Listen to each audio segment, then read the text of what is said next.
One of the biggest recent changes to Australian industrial relations law is being passed through our parliament. As we've told you before, it means casual workers will eventually have the ability to convert to permanent work. It also sets minimum standards for gig economy workers to be considered as employees under certain conditions. Employers have fiercely opposed these changes, but it appears the fight has now been lost. This is a really important set of measures that will continue to see wages growing in this country and casuals and gig economy workers that have been some of the most exploited in our economy actually getting a fair deal for the first time. Well, Dom Taylor is Uber's General Manager of Rides in Australia and New Zealand and joins me now. Well, you heard Tanya Plibersek there saying that gig economy workers are some of the most exploited in this country. Well, you're in the gig economy. You're almost the master of the gig economy. Is it true? It's not, Ross. I spend time every week with Uber drivers and delivery partners, and the story that they tell me is they love it. In fact, at the start of the federal reform package, I sat down with many drivers and delivery partners and I asked them, what do you want out of this change? And the number one thing they said is don't lose the flexibility we love. Today, mark my word, is an important day in the Australian history for gig workers. We have modernised the Australian industrial relations system for a modern type of work. OK, so you say it's modernised, but surely it can't be welcomed because the argument was that this would make it less flexible, not more flexible. We've been pro-reform for over the last 2 years, Ross.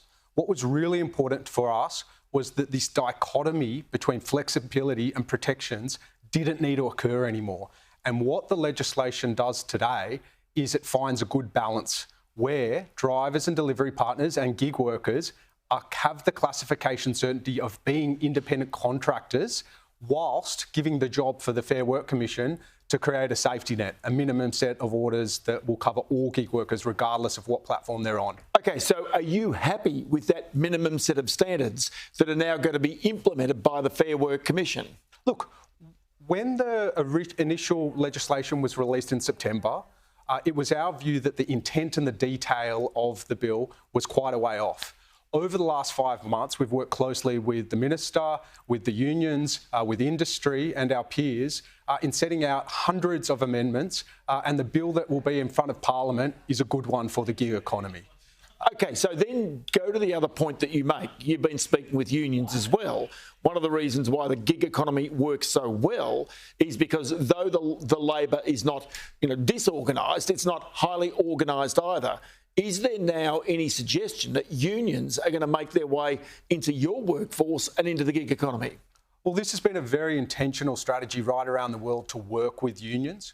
We signed a landmark agreement with the Transport Workers Union here in Australia 2 years ago to go to Canberra together to work on a set of smart reforms. We have been working with the Transport Workers Union over the last 2 years, and now going for that will be more formalised, and we welcome that. It's going to make us better, and ultimately we're working for how we can continue to improve the quality of work for gig workers here in Australia. OK, so a lot of people who do drive for Uber, they may be doing it part-time, not full-time. Yep. Are they the people who are most affected by these changes, or is it those who choose to do it as a full-time occupation?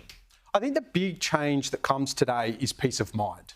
Essentially, at the heart of the bill, from our perspective, is a safety net, a minimum set of orders that the Fair Work Commission will rule upon in the coming months as to what every gig worker should get, regardless of what platform they're on.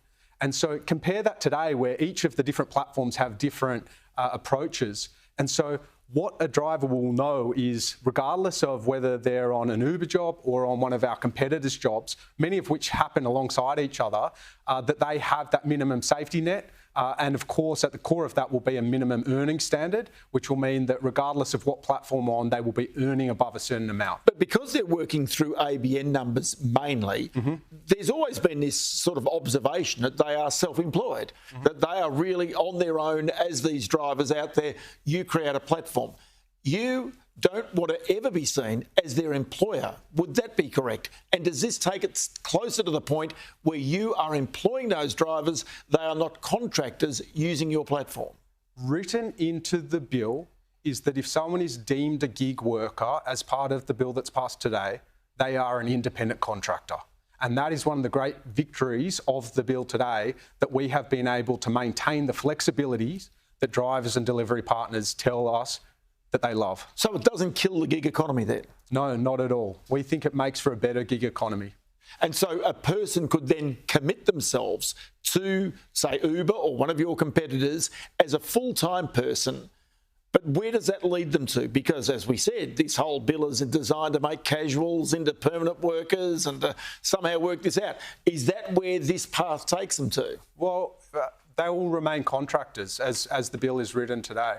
Of course, a lot of detail still has to come with the Fair Work Commission over the coming months. What we have in place and in the bill is guardrails that point the Fair Work Commission to make sensible reforms that improve the quality of work for drivers and delivery partners, whilst also not having egregious impacts on stakeholders in the industry, such as our restaurant partners. And so we will see how that plays out over the coming years, but we remain positive at this point. OK, so you heard Tanya Plibersek there saying gig economy workers were some of the most exploited, in our workforce. As you refute that and say this bill does work, but you kind of get the vibe as to what the government's actually thinking about your industry, don't you? Look, I think it's really important that people sit down and talk to people that are in our work in the sector. As you get an Uber home tonight, ask your driver what you think about the job. And I can tell you, they'll tell you it's great, that they've got no boss, they choose their own hours. Over the course of the consultation period, we got the opportunity to do that with Minister Burke, to sit down with 5 drivers and delivery partners and for him to hear from their voice what it's like. And I think it was quite an important experience, that some of the rhetoric that has been used in the past is just garbage. And actually, this is a real meaningful job that people enjoy and give them a flexibility that very few other jobs deserve. Dom Taylor, always good to chat to you, and many thanks for your time today. Thank you, Ross.